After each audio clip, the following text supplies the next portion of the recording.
Hi everybody. Today's story is one that I think you're going to really like. And I'm not even going to give it an introduction. Let's get right into it. I'll start with the picture. There's Jesus, and he's got a bunch of people around him.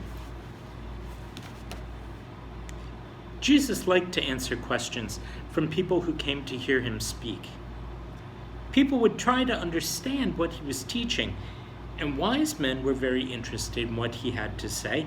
He spent a lot of his time talking about God and healing the sick. And wherever he would go, Jesus and his disciples were very often surrounded by large groups of people. Even as they walked from one place to another, people would follow them. And sometimes they had to clear a path just to get through the big crowds of people that had come to see Jesus. People often brought their babies and young children to see Jesus. They wanted him to bless them. They were trying to be good parents. Remember how Jesus' parents, Mary and Joseph, took him into the temple, and there was Anna and there was Simeon, and they gave thanks to God for the birth of Jesus, and how Simeon grabbed the baby up and said, "Now I can die happy, I've seen this baby." A lot of times people would take their babies to be with Jesus and say, "Would you just say a prayer?" There are no little prayers, they're all big prayers. But wouldn't you say a short one?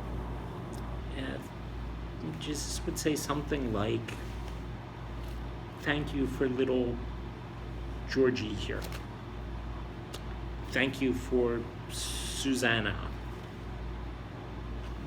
We're so happy that they're made in your image, God, and help them to grow up and to be just absolutely wonderful people." Who knows what he said, but they would leave knowing that their children were special in God's eyes. And so they would come with the kids just to be near Jesus, just to touch him. Well, one day the disciples saw children running toward them, and the children wanted to see Jesus. But the disciples thought, not today. Jesus is too busy today to see the kids. And they tried to stop them from seeing Jesus. The disciples said, "Jesus has more important things to do today. Sorry, kids." And they told the parents and children, "You can't see Jesus right now. You can't talk to him right now." They asked them to go away. Well, when Jesus heard about this, he was not happy. He went to the disciples and he told them he wanted to see the children. "Do not stop the children from coming to me," Jesus told his disciples. He knew that it was important for them to hear him and see him speak. "Let the little children come to me. The kingdom of God belongs to hearts like these," said Jesus. And the children came to Jesus. He took them up in his arms, like Simeon had taken him up in his arms. He wanted them to know he's not too busy for them. And Jesus blessed the children and told them how much he loved them and how much God loved them. And that's actually the end of that story. But it's a great story because sometimes people think you have to be older to know God and think of God, that you have to have everything together in your head and understand things before you can really know Jesus' love.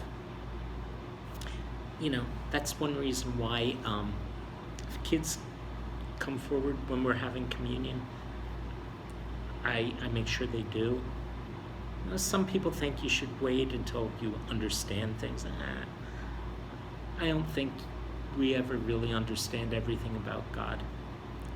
But one thing we do understand about God is that he feeds us. And he gives us forgiveness and gives us love. And one neat thing, even when parents think the kids should wait a little bit, they're not quite ready, a lot of times they'll come up and say, can you just offer a blessing?